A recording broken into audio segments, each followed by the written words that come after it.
Yesterday was a big venting day for NFL running backs. Running backs took to Twitter to defend their position's earning potential, which this is one of those situations where I use this a lot, like our only and their only are different onlys. It's important to recognize that when we talk about professional sports. Mm-hmm.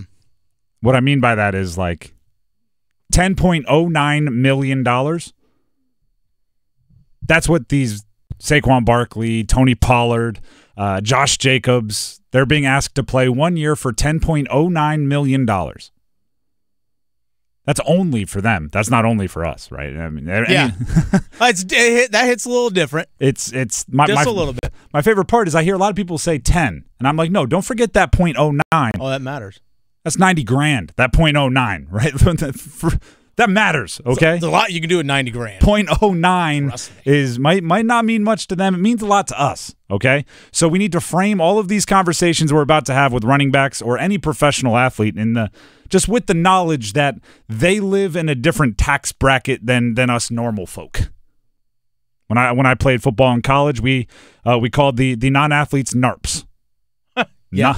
Non-athletic regular people. Like now suddenly I am a NARP and I'm looking at $10.09 million going, I'd do it. Yeah. So Saquon Barkley, Josh Jacobs, and Tony Pollard are being asked to play for $10.09 million. And apparently that was very insulting to running backs everywhere. Just a smattering of the response on Twitter. Jonathan Taylor, running back, Indianapolis Colts. If you're good enough, they'll find you. If you work hard enough, you'll succeed. If you succeed, you boost the organization, and then it doesn't matter you're a running back. Derrick Henry, at this point, just take the running back position out of the game then. Austin Eckler responds to essentially a tweet saying you draft a running back, you play them on their rookie contract, you franchise them once if they're good, and then you draft another running back. And he said, this is the kind of trash that has artificially devalued one of the most important positions in the game. Eckler also went on CBS Sports Radio and demanded some answers from the owners. So really who we want answers from is the ownership. Like, why are you doing this? What's the reasoning? Like, for whatever reason, right, they got this thing going on where it's like a new trend. Like, oh, let's not pay these guys. I don't know. Maybe they're just testing us. Like, hey, let's see what happens. But, you poke the bear, and, you're going to make us have to do something. Now, here's the thing. What are you going to do? Mm-hmm.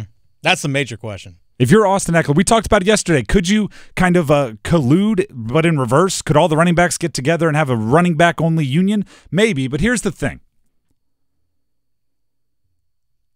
Guess who had to stay absolutely silent? Miles Sanders. Because he did get paid this offseason. And I want everyone to get paid, right? It's not my money that they're getting paid.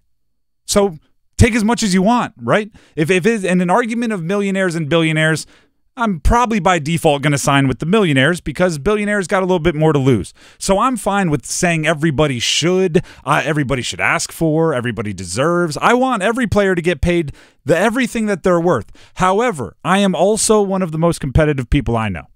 There are games that I'm not allowed to play at family gatherings. There are people that I'm not allowed to be on the opposite team with at family gatherings because, it's not that fun to get that competitive at table games at holidays.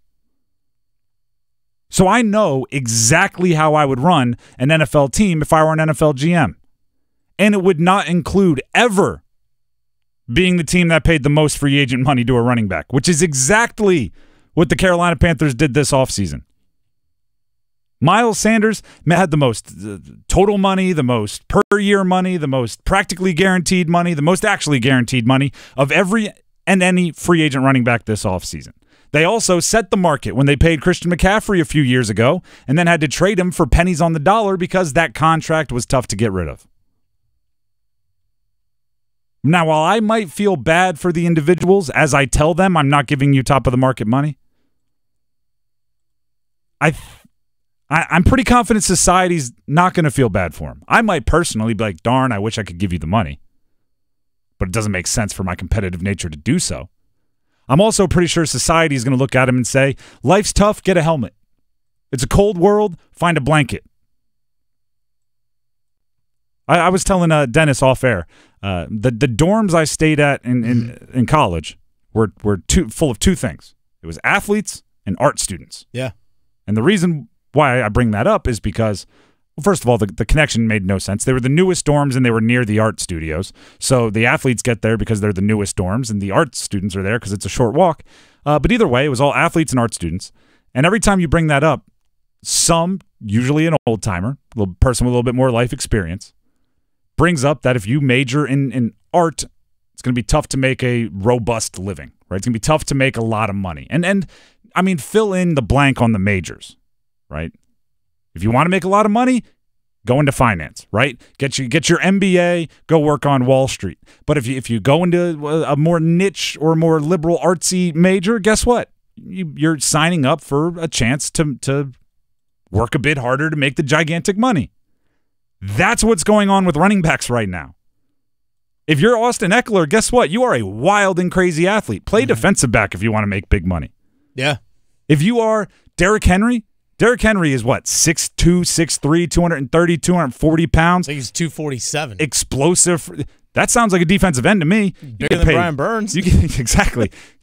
Wait, okay, never mind. I don't want to push Brian Burns down any more rankings by throwing Derrick Henry above him. But that's kind of what I'm getting at, right? If you want to make money, major in finance. You chose to major in, the Latin history of dice games or whatever the really specific, crazy major, rock and roll history. Guess what? You're probably not going to make as much. If you want to make a ton of money, guess what? Learn to backpedal, learn to catch, and if you want to make the most money, learn to throw. That's how it all works in the NFL. Nobody complained when the fullback went extinct, or mostly extinct. There's 2 or 3 of them in the league. Shout out Kyle Juszczyk. Running backs weren't championing their fellow backfield mate. They watched them go extinct. Now suddenly someone's coming after their money a little bit, and I want to talk to the owners. We'll just do away with the running game completely. Probably not great. Now we get to hit the only again, right? Take your only $10.09 million. Take it to the bank. Right, Uncle Sam's going to take his fair share. The agent's going to take his fair share. Walk home with your, $600,000, or sorry, $6 million, not $600,000, $600 per million. So about $6 million, and don't expect a ton of sympathy from me.